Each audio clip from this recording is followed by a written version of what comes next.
I'm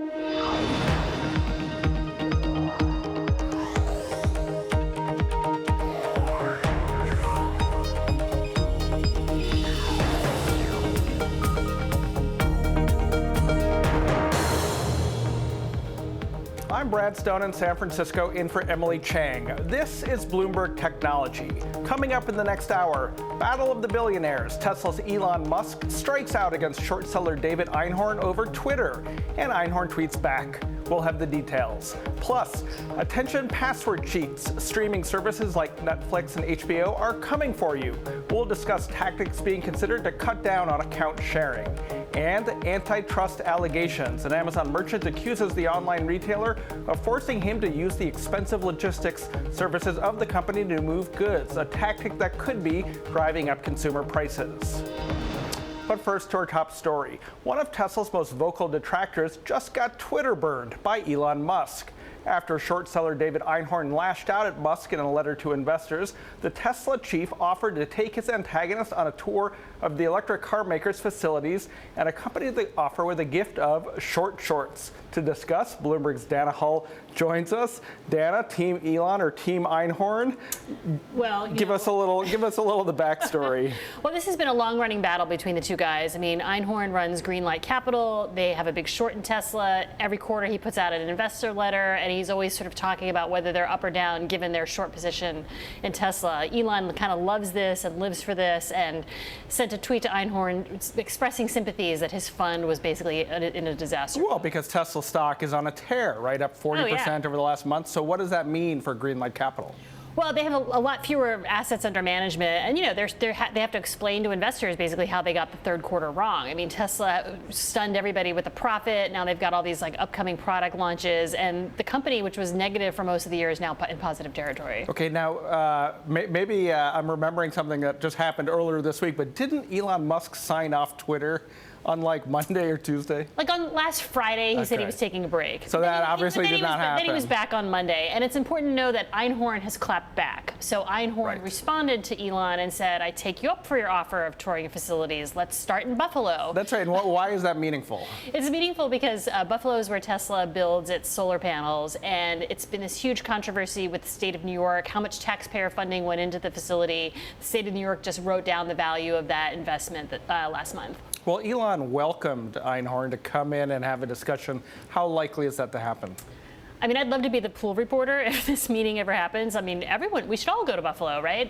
But I mean, I think it's just testosterone-fueled back and forth on Twitter. I'd be astonished if they actually met in person. You just said Elon enjoys kind of harassing the shorts, but does he? Haven't they gotten under his collar over the years? Well, I think he enjoys it when he could burn them. I mean, but yeah, I think he spends an enormous amount of time kind of paying attention to them. I mean, they do have the ability to shape perception. He's talked about burning the shorts and the short burn of the century. He's sent the shorts to Einhorn already, and I guess now he's offering to send them again. I mean, this is sport for him. So Einhorn, in his response, basically says, we'll see. This is an ongoing story. He linked to a website that seems to be chronicling Elon's exaggerations over the years. So who gets the last word here? Well, I think, so Tesla had this amazing quarter. The sort of critics within Tesla Q say that it was because of accounting tricks. So what does the fourth quarter look like? Are they going to make this in China? How are sales in the U.S.? Okay, Dana, thank you for joining us. Bloomberg's Dana Hull. And now, a coalition that includes Netflix, HBO, and cable industry titans is going to crack down on password sharing. It's a loophole that could be costing them billions of dollars. To discuss the methods they are considering taking, we're joined by Bloomberg's Lucas Shaw. Lucas, great article by your colleague Jerry Smith about this topic. Talk a little bit about account sharing and how big of a hit is it for the Netflixes and the cable companies?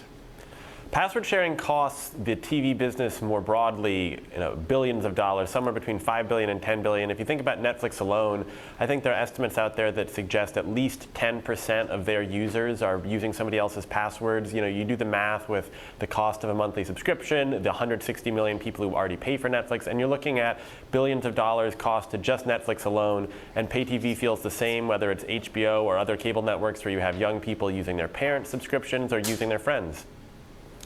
Lucas, the challenge here is fixing this in a way that's consumer friendly. So you're not asking customers to enter in their passwords, every day or every week. So, what are the techniques that are available to these companies where they just don't end up kind of harassing people? A couple of the techniques that they've discussed are doing things like making you change your password pretty regularly to make sure that friends can't just store the password. Like, I'll admit I have a password to somebody else's service that I've had for years and it has just not changed. If they made that person change it regularly, I might not be able to access anymore. They have also talked about using what's called kind of two-factor authentication, where in addition to logging in with your password, you'd then have to get, say, a text message to your phone to log in, which would of course make it so that only the person with the credit card and with that phone number assigned to that account could use it. There's some more extreme measures being discussed, like having to use your fingerprint. I see that as pretty unlikely because that would be really cumbersome for the user. I know Netflix already will, if they see an account that they think is violating or is using too much of a password, they'll kind of send an email saying, is this really your account? Sort of a gentle reminder that maybe you're breaking the rules. Well, Lucas, I remember a couple of years ago, Reed Hastings at Netflix said that password sharing is basically something they have to live with because there's so much legitimate sharing within families. Has Netflix in particular changed its tune? I think Netflix has been fairly consistent in that they want to nudge users to not share the password, but they don't want to upset the users. Their interest is primarily in exposing their shows and their service to as many people as possible so that more people will come back and eventually somebody who's sharing will sign on. But Netflix has reached a point in certain markets, especially in a market like the US, where their growth is slowing a little bit, they're kind of saturated, and they can squeeze out a little extra growth if they go after some of those people who are sharing. Interesting. To what extent is there a risk of pushing customers, maybe students, young people, to file sharing, to illegal methods of accessing some of these shows? I think it's a big risk in other countries and to some extent in the US. I mean, you have seen piracy of TV shows and movies tend to drop in countries where paid video services like Netflix are really popular. One sort of substitutes for the other because you're getting a really good service with lots of different movies and TV shows for a price that is not extreme, whereas piracy remains really high in certain markets, especially across Asia Pacific and in some parts of Latin America. But if they get too extreme with this, I think you could certainly see it spike, because if there's a new popular show, Game of Thrones has since ended. That was one of the most pirated shows in the world, but there will be more to come, where if people feel like they can't access it without paying, say, for cable, which is prohibitively expensive, they'll be more likely to find an illegal way to watch it. Okay, Lucas, last question, confession time. Who has access to the Lucas Shaw Netflix account? Nobody other than one of my friends, but I do have friends who use both my Showtime login and my HBO login. Okay, and I will similarly confess, my mother is on our Netflix account. Bloomberg's Lucas Shaw, thank you for joining us. Coming up, we head to Wired 25 to catch up with Wired editor-in-chief Nick Thompson. His take on the latest leaked documents out of Facebook, next. And if you like Bloomberg News, check us out on the radio. You can listen on the Bloomberg app, Bloomberg.com, and in the U.S. on Sirius XM. This is Bloomberg.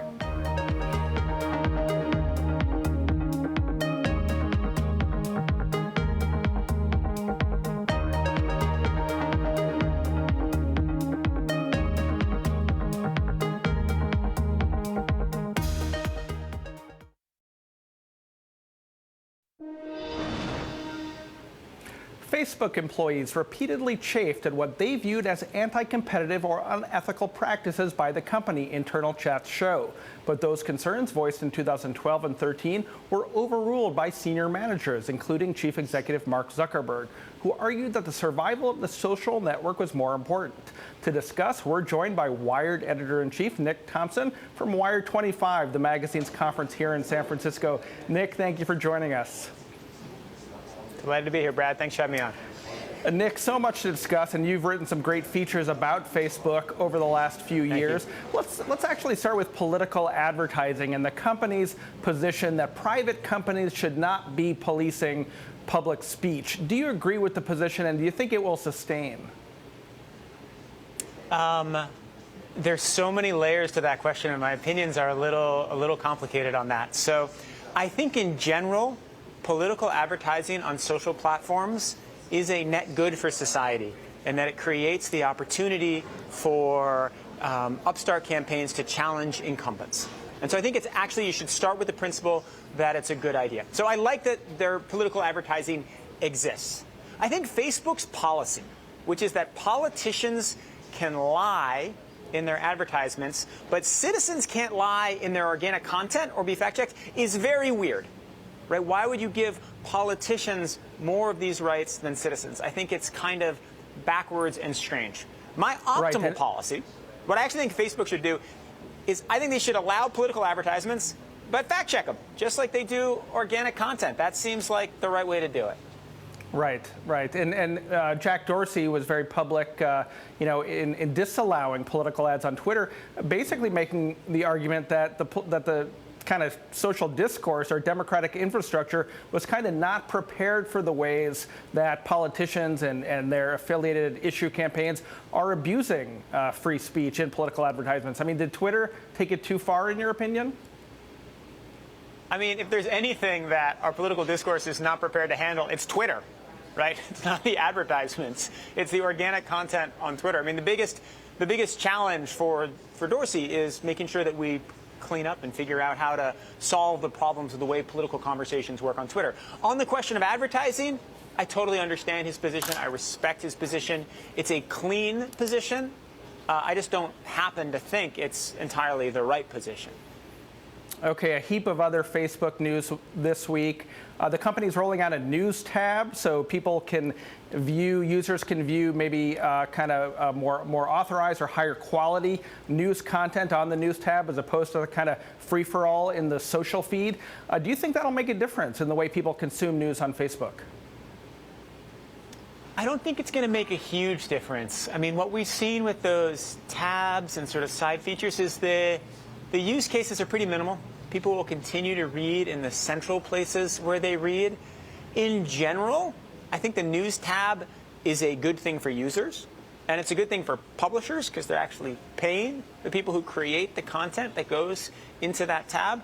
So unless the news tab becomes an excuse for removing news from the main feed, I think it will be overall net positive, but a small net positive. Interesting. Yeah, and Bloomberg is part of the news tab. Will you remind me if Wired and Condé Nast is as well? And do you think this is any kind of a game changer or a needle mover for the news business? It's Condé Nast and Wired are both part of it. It is neither a game changer nor a needle mover. The needle is moving a very small bit. Indeed it is. Well, earlier I referenced another aspect of Facebook's interesting week, which is that a trove of internal communications were leaked as part of this ongoing lawsuit against Facebook. They show the executives kind of disagreeing back in 2012 and 2013 over the extent to which Facebook would allow competitors, at that point, it included WhatsApp, the company that they eventually bought, to advertise on the social network. And Mark Zuckerberg was saying, no, why would we allow our competitors to do that? Some of his top lieutenants disagreed. It looks bad. What kind of an impact do you think this will have? I think at this point, we're a little bit immune to old Facebook documents shocking us. I think these documents and the leaked emails don't paint Facebook in the most attractive light. But they're not totally indefensible. I mean, Zuckerberg's position that the platform shouldn't be a tool for competitors is something that, of course, some engineers will disagree with, and I can see the disagreements. But I don't think his position is a terrible one. So I think there'll be a couple of days of news cycles where we pull kind of the worst commentary from his lieutenants, the ones where they're saying, I think this is unethical, I think this is bad. We'll talk about it, and then it will kind of disappear. So as a news story or as another bullet towards Facebook, I don't think it's that important. What I really think it shows you about Facebook is there's open discourse. The thing that stuck out the most for me is they were quite cynical about privacy, right? Where they would, what we've seen in these documents that I hadn't seen before is Facebook saying, let's make a decision that's in our business interest, and then let's justify it by saying it's in the user's interest. And that weirds me out. Okay, Nick, you're at your annual Wire 25 conference here in San Francisco, celebrating the magazine's 25th anniversary. I've been following a little bit the stream and on Twitter, and I saw you ask Patrick Collison, the Stripe co-founder, an interesting question on stage. You asked him if he was still optimistic about technology, and I want to put that same question to you, because Wired historically has been an optimistic publication, and we're in some times where there's a little bit more skepticism about tech. Are you optimistic? I am optimistic. I think that one of the things that we're discussing today at Wire 25 is the power of tech to actually make things better, to enrich our lives. But I do think there's a fundamental difference between the way I see Wired and the way our early founders saw Wired. Is I don't think that the role of this magazine is to celebrate and promote this industry. I think the role of this magazine, because the position of the industry and society has changed, the role of the magazine is to investigate and to show the world exactly what's happening for good and for ill, to celebrate the best advances and to critique the problems. So that's the role of Wired. And I will say about that moment with Patrick, Patrick, who I'm sure many of your viewers have seen, is the fastest talker and one of the smartest people who you'll ever converse with. And my whole goal going into that conversation was to make him pause for 1 second. And I think he actually paused for 4. It was really a wonderful moment. Nick, give us one more highlight that's coming either this afternoon or tomorrow. I'm talking to Stuart Butterfield, who is the CEO of Slack. And Slack's an interesting company because the whole philosophy behind it is to make organizations more agile in an age of AI and an age of change. And so one of the things I look forward to asking him is, do we have any evidence that that's working? Is Slack actually doing what you set out for it to do? Or is it just another way to organize workplaces that, give or take, is mostly the same? Also on the schedule, Nick, tomorrow morning, a run with marathoner-in-chief Nick Thompson. I have to officially give my regrets on that, but I wish you luck. Nick Thompson, Wired editor-in-chief, thanks for joining us. It's not just me. Olympian Shannon Robery will be there, too. Even better. Awesome. Come join us. See you there, Brad. Good luck. There's another twist in President Donald Trump's desire to keep his tax records secret after New York prosecutors issued a subpoena demanding the records. Late Friday, lawyers for the president and Manhattan District Attorney Cyrus Vance Jr. said they will file legal papers with the U.S. Supreme Court to take up the issue. They'll file paperwork by November 25th. Coming up, Sun Microsystems co-founder says people should accept that they have no data privacy. That's our conversation next. This is Bloomberg.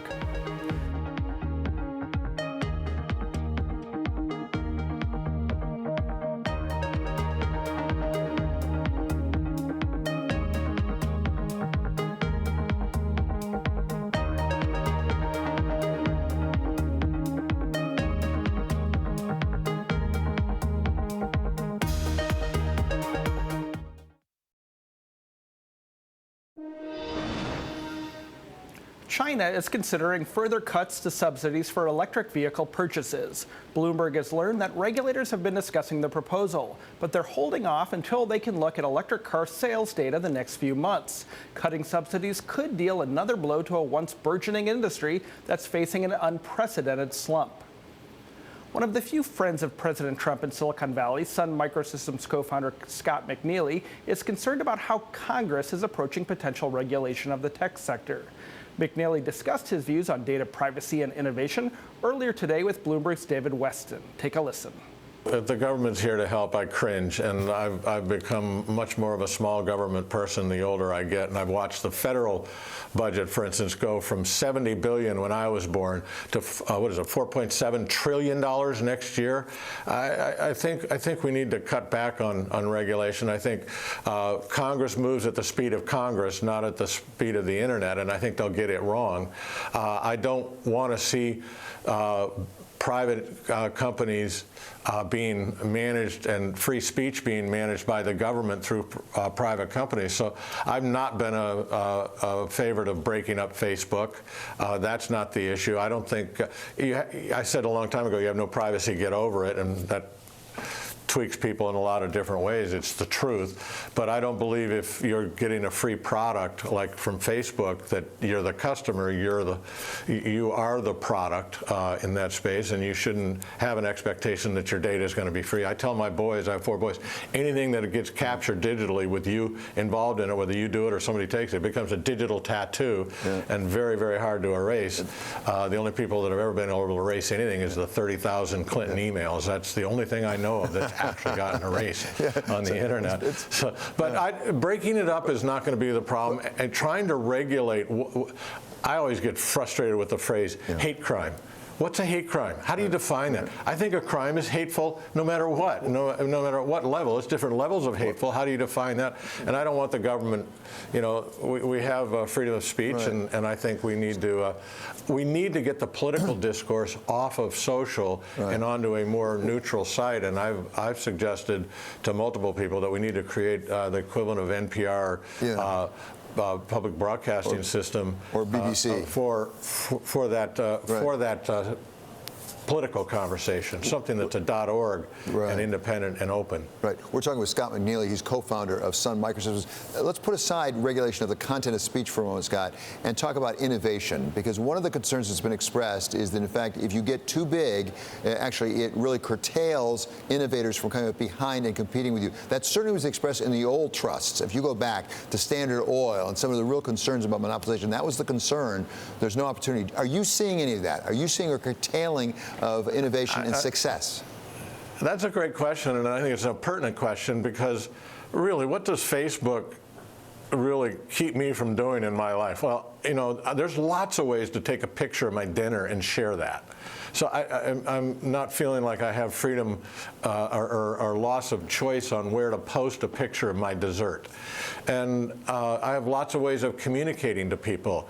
And the people that might be upset that they have very little choice are advertisers, because digital advertising is three-fourths of it is Google and Facebook, and they're gaining share. So they might have a beef, but the consumer, you don't have to use Facebook, you don't have to use Twitter, you don't have to use Google products. I don't use the Google browser, for instance. So you can survive. I don't think innovation is stopped in biotech or in autonomous vehicles or anything because of those companies. So I think innovation continues to truck. So I don't think that's a big issue.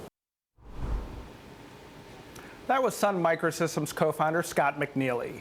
Coming up, the week in tech, from Masayoshi Son staying defiant in the face of a massive loss to Uber investors fleeing lockup. That's next. This is Bloomberg.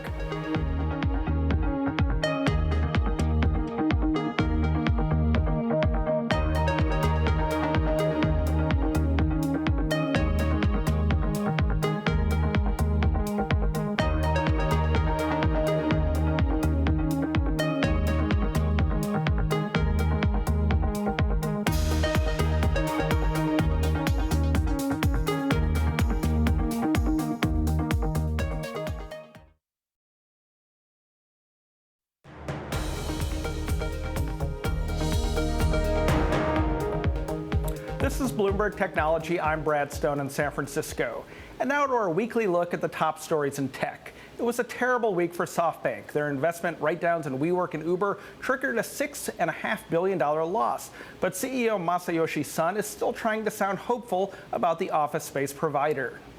Time will solve the WeWork problem. We'll make money once the WeWork's building portfolio is allowed to ripen. How? Stop the new building developments, and the profitability will drastically improve, and we can expect the cost to go down by half, or even more. It's that simple. Part of the plan to profitability for WeWork is to sell off its non-core businesses. The plan was confirmed Friday. Joining us now from New York, Rana Foroohar, author of Don't Be Evil, How Big Tech Betrayed Its Founding Principles and All of Us. Rana, thank you for joining us. Thanks for having me. Well, let's talk about SoftBank. So Masayoshi Son, at his earnings report, sounding embarrassed, saying he made mistakes with WeWork. But then you see his CFO giving interviews saying nothing really is going to change with the Vision Fund. What is happening at SoftBank, and what kind of lessons do you think they've learned? I don't know. It feels like 1999 to me. It feels very frothy out there. I think the very fact that a fund as big and bloated as SoftBank exists in its current form is kind of a marker of where we are in the technology sector at the moment. I think it's very frothy. There's so much debt out there on the books. I mean, SoftBank's books are very opaque. A lot of people think this write-down maybe even should have been bigger.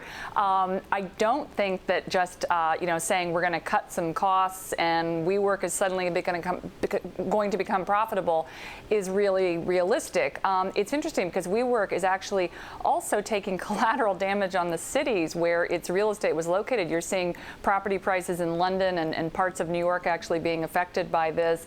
I see this really as a tipping point for the sector in general, and I think it's kind of part and parcel of companies staying private for a really long time, having their valuations bid up and up by larger and larger venture capitalists. It's amazing to me that these large funds are still being raised. They're out there in the valley right now, as you well know.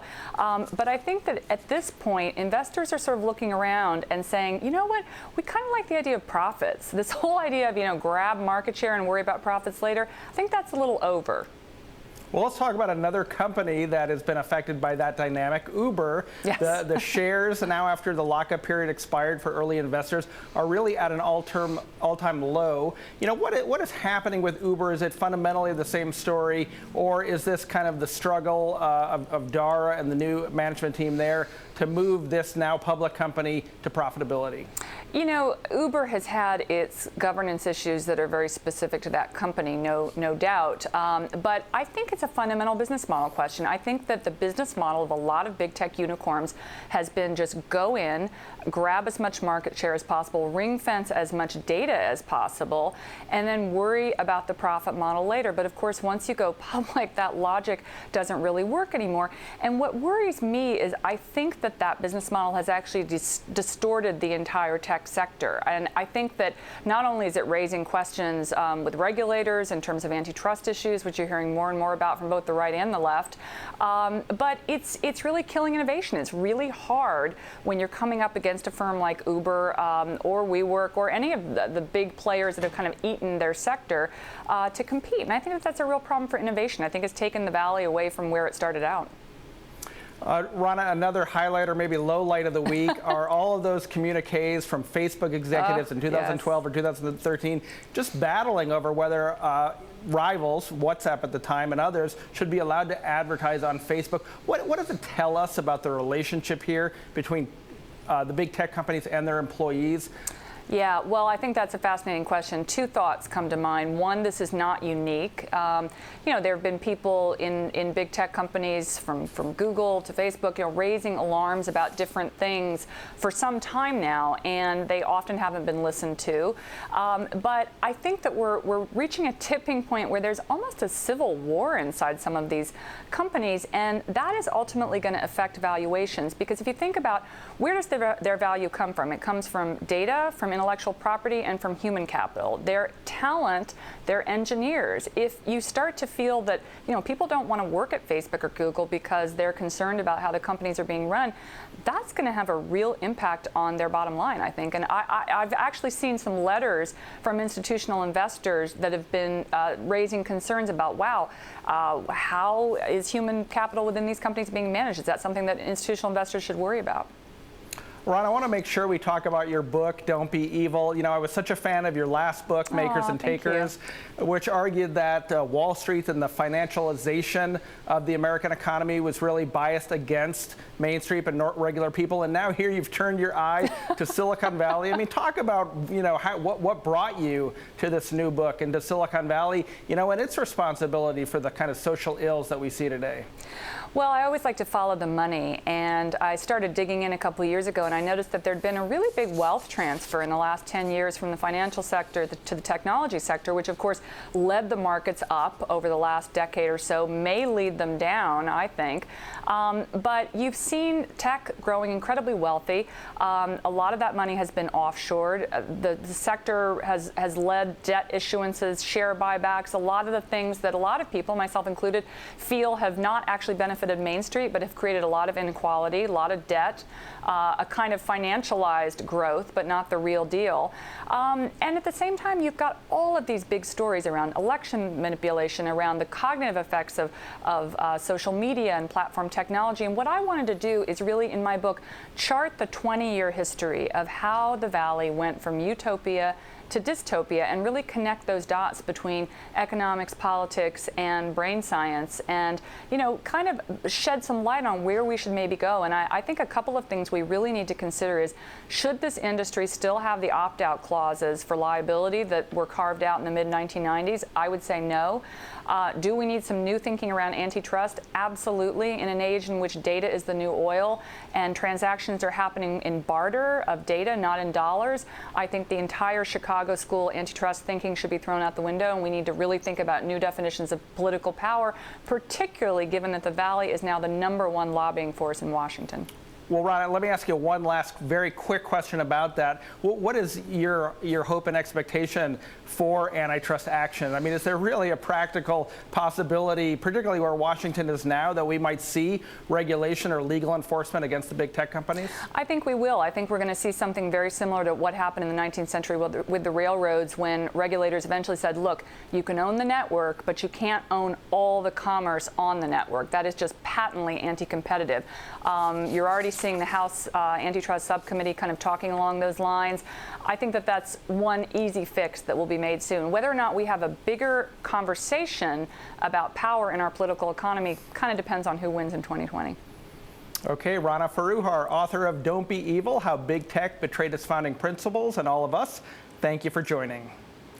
An online merchant has accused Amazon of forcing him and other sellers to use the company's expensive logistics services. He says this causes them to raise prices for consumers.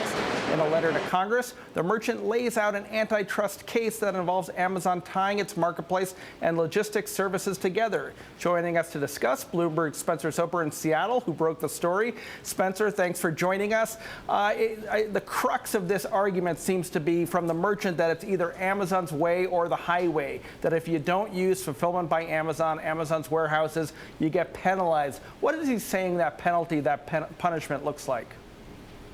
Well, basically saying that if you want to sell something online, you have to be on Amazon's marketplace. It attracts 200 million people, unique visitors a month.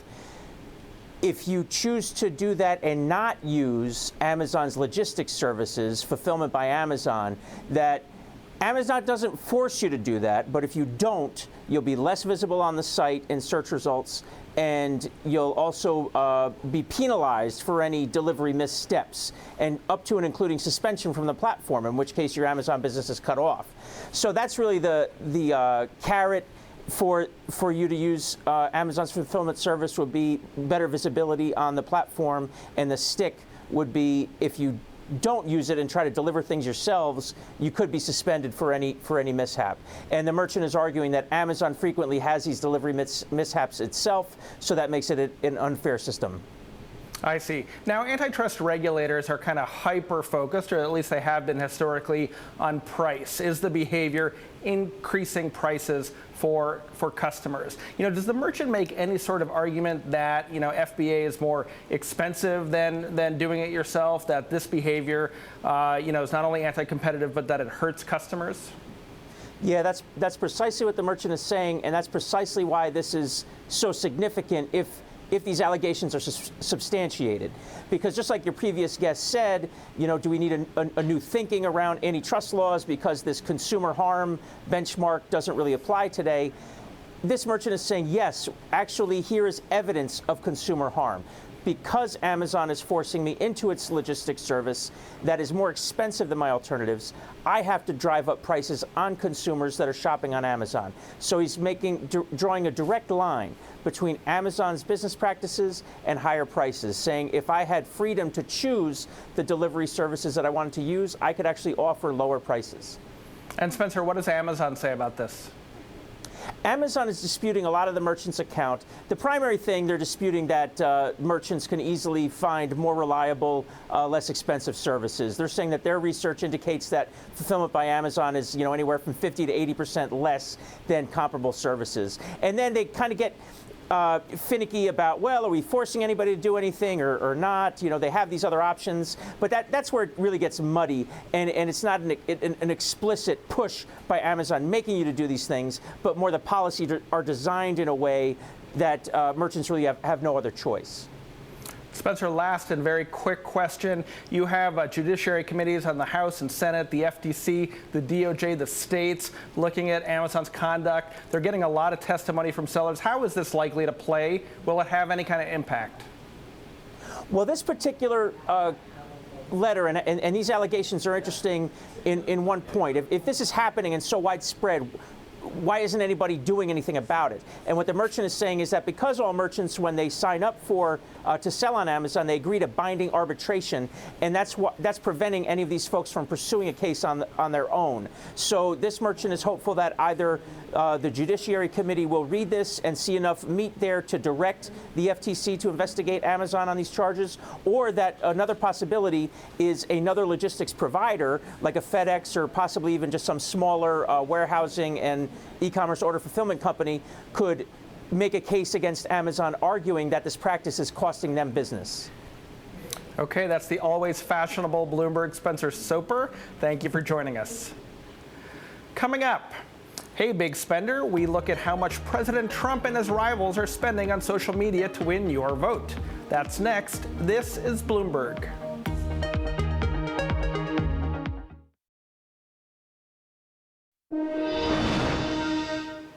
In a little under a year, Americans will take to the polls to decide their next president. And much like 2016, Facebook is under extreme scrutiny in how it handles misinformation and politicians lying on its platform. COO Sheryl Sandberg defended the social network at Bloomberg's The Year Ahead conference in New York on Thursday. This is a major test for us. Now we're building on, I think, some success. 2018, the midterms, we were very focused. From everything we know sitting today, they went very well. EU parliamentary elections, we've had lots of elections since then, but we know that this is a big one, and this is the highest priority for the next year. And you've not been afraid of perhaps dancing with controversy to a certain extent, for what Mark and yourself have spoken very passionately about, being, well, ensuring that the discord is there for those to be able to discuss. Talk to us about political ads and why you've chosen not to silence them, not to take them off Facebook, but actually still allow them to run, even if they may perhaps not be completely correct. This is a really complicated issue. It is hard, and there are a lot of strong opinions on all sides. And I think we're trying to be very thoughtful on this. In the debate, I think there's some facts that are really getting lost. Okay. So one of them is that I think there are a bunch of people who believe that, things like the Biden ad that everyone was pretty upset about were only running on Facebook. That's not true. These ads are running on Google, on YouTube, across the networks. I think people think that we're doing this for the money. Mark said last week in earnings, we expect this to be 0.5% of our revenue in 2020. The controversy is definitely not worth it. 0.5%. 0.5%. Okay. And I think, and this is important, that some of the voices that are most concerned about this are coming from a place that they're worried that President Trump is going to use this in a way no one else can, and that he's massively outspending everyone else. That's not true. The Dems are outspending President Trump by a considerable margin. We believe political ads are really important. They're a part of political discourse. They're actually particularly important in local elections, in smaller elections, and this is important for people who are challenging incumbents.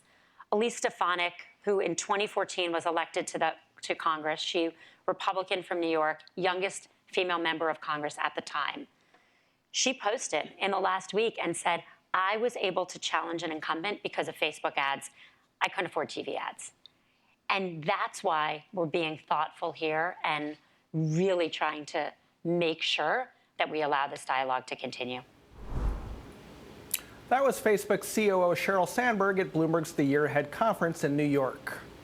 Joining us now in New York, David Goldstein, CEO of Tovo Labs, a digital consulting firm. Prior to that, he was President Barack Obama's lead pollster. David, thank you for joining us. Let's unpack a little bit of what we just heard from Cheryl. First she said that the Democrats are outspending President Trump on social media. I thought that maybe that's a little misleading because there's a competitive Democratic primary going on now. But, is there any kind of advantage at this point that's meaningful that we can talk about in terms of social media advertising? Yeah, of course. I mean, if we want to discuss the inborn advantage that the Trump team has gained, we can talk about the $27 million that they've spent on Facebook since the 2018 elections, and how many of those ads have any of the rest of us been able to see and vet. Facebook does have an ad library, but it's famously difficult to penetrate, to get into and look, and you don't know how those ads are being targeted and to whom they're being served up. And I think you make an excellent point in pointing out how incredibly misleading it is to say, well, the Democrats are spending all of this money and it compares to Trump. The Democrats are spending all of this money because there's so many Democrats within the race, and honestly, we're all fighting each other. The Trump team, on the other hand, is building a permanent competitive advantage using Facebook's ecosystem that they will continue to have likely well into the election. What's unfortunate is because of Facebook's actions, we do not know how much of this is predicated upon misinformation, nor do we know how much of it is predicated upon the great Cambridge Analytica theft that we know took place back several years ago, but there's been no investigation of in order to determine if that data, if the targeting based upon that data is still being employed and used to devastating effect. And so I think if Facebook honestly wanted to address these issues, they would work with the investigators. They would work with people to find out precisely what the impact of this was and address it, rather than trying to say, oh, it's political ads in general. It's not. It is the disinformation ads, the coordinated attacks against democracy that all of us are scared to death of, and to be frank, Facebook is doing nothing about. Well, I mean, Cheryl's defending it on a principle, right? She says there aren't business reasons here, but these ads can be great tools for challengers to attack incumbents in smaller markets. I mean, you've been doing this kind of advertising now for a while. Does she have a point that if it's not abused, it can be powerful? Absolutely, but that is the problem. As far as Facebook is concerned, there is nothing different between abuse of the system and legitimate communications with voters, introducing new candidates and their policies to their potential constituents. Everybody supports that. I support that. Cheryl supports that. The problem is that when it comes to malicious actors using the platform to spread misinformation and to spread lies that we know are dangerous and devastating to our basic democratic principles, Facebook does not lift a finger. And even when there are independent government bodies looking into these allegations and these findings, Facebook still refuses to participate within those investigations and has often tried to cover their tracks. Well, so David, really quickly, what's the solution? So Twitter has banned political ads. Nick Thompson of Wired earlier in the program said that Facebook should kind of monitor ads and take out misinformation. It's a huge problem. What do you do if you're Facebook? I think if you're Facebook, you use the same incredibly powerful algorithms that they use to sell us any number of things, to improve our engagement, all of the rest of it, to identify misinformation, to punish those who utilize their platform in this way, and to make sure that it's clear to everybody that what they expect out of their advertisers and their users is a commitment to the basic things that we need to be able to function as a democratic society. They're simply not doing that, and at this point, I'm not sure they ever will, without heavy government intervention and possibly movement among consumers as well. Okay, David Goldstein of Tovo Labs, we have to leave it there. Thank you for joining us. More coming. This is Bloomberg.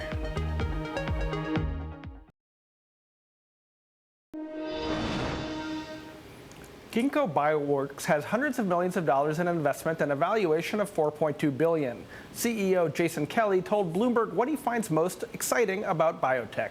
Biology is this really weird thing that we completely take for granted, right? Like you grow up with it, it's always around you, garden, your pets, and all these things. Think about like what a plant is, right? You plant a seed, you add air, water, and sunlight, and this thing manufactures itself, right? It's got solar panels on it, it's powering itself. Like, what is going on, right? Like if you had seen that in any other context, like if we didn't have trees, and Apple showed up and they were like, hey, I invented this seed, you plant it in your yard, and it turned, right? We'd be like, this is alien technology. It's insane, you know, right? And we all just look, whatever. You know, it's a house. And so once you think of it as a technology that you can program to do new things, and you look at what it's already capable of, it's clear to me that we will use biology essentially to manufacture all physical goods in the future. Everything. Can you say that again? All physical goods. Everything. So take me on that journey. Where are we capable of going here? All right. I think, so here's what the irony is. I think people think it's going to start with like, you are seeing already, and we can talk about this, like applications in like low-cost areas like food. Like if you've had an Impossible Burger, right? You bite into that thing, like the Impossible Whopper now at Burger King, and it bleeds, okay? Where's the blood come from in a veggie burger, right? What they've done is they've taken yeast that you use to brew beer, right? They've programmed it to include the gene for hemoglobin, like what makes your blood red. They brew it up, they produce the hemoglobin, they add it to the burger, and lo and behold, it smells right, it tastes right, it cooks right. That's because you need that stuff to have a veggie burger not taste like cardboard, right? And so that's, I think, you are seeing some early applications there, so people are excited about things like, you know, the $1 trillion market for ground beef, I get that. But I think what biology is really amazing at— Is that a real number?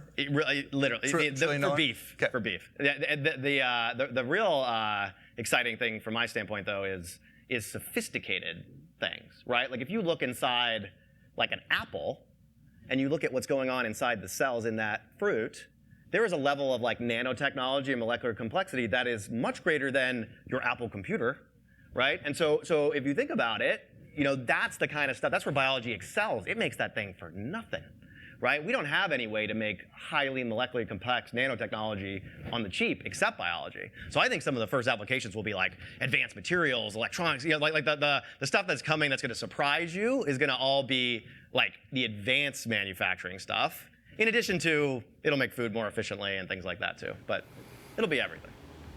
That does it for this edition of Bloomberg Technology. This is Bloomberg.